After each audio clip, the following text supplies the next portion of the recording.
want to talk about an interesting subject today, and it's interesting to me, very intriguing, because I don't quite understand it myself, and it's competing against teammates. And the dynamic of baseball, if you think about it, it's really a game within a game. You're competing for playing time against your own teammates, and then you're competing together as a team to win the game.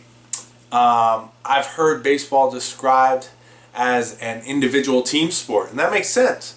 I mean, you're doing your individual best effort, and combined all the individual efforts, you're trying to win a game as a team. So it's a pretty crazy dynamic when you think about it. And when I was playing professional baseball, a lot of my friends and family would ask me when I got home in the off seasons, who do you hang out with when you're out there? I said, what do you mean, who do I hang out with? I hang out with my teammates, my brothers. And they're like, well, aren't you fighting against them for playing time? And I kind of thought about it, and I was like, well, yeah, but I don't think of it that way. And there's two ways you can have the tallest building in the city, right? You can either build a very tall building and have the tallest building in the city, or you can build a mediocre building and knock down all the other tall buildings, right? And I think that kind of applies to, it's the same thing as competing with your teammates.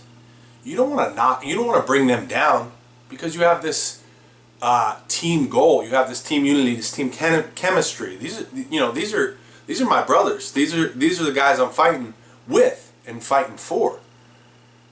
So if you can look at it from a perspective of trying to build the tallest building in the city, which means build yourself up. So yeah, it's competition promotes growth. You're competing against your teammates for playing time, for sure, 100% of the time. But if you approach it as, I'm going to be the best that I can be and be the best player, and wish the best for them as well, you're going to be a stronger unit. You're going to be stronger individually as well. Now, what I wish I could do is take all my favorite players from all my favorite teams, and we could all go to the big leagues together. But unfortunately, it doesn't work like that. So you have to compete against your teammates, and you want to, and you want to play your best and do your best and be the best that you can be. And if you beat them out, okay, they understand. They're trying to do the same thing. They're trying to beat you out as well. But do it together. Do it as a unit. Do it as a group.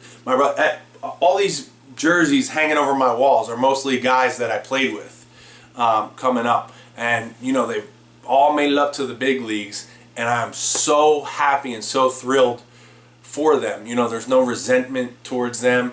That's just the way it turned out. And that's what you got to do when you're playing against your team. Don't say, oh, I'm not getting the playing time I deserve, or thinking, oh, I hope this guy gets hurt so I can play more. Oh man, just worry about yourself, right? Worry about yourself and build the tallest building in the city. If you do that, guys are going to respect you. You guys are going to have a better team. The coaches are going to love you, and you're going to be a better person. So think about it that way. Building the tallest building in the city, or knocking down the other tall buildings. Which guy are you? How are you competing for playing time?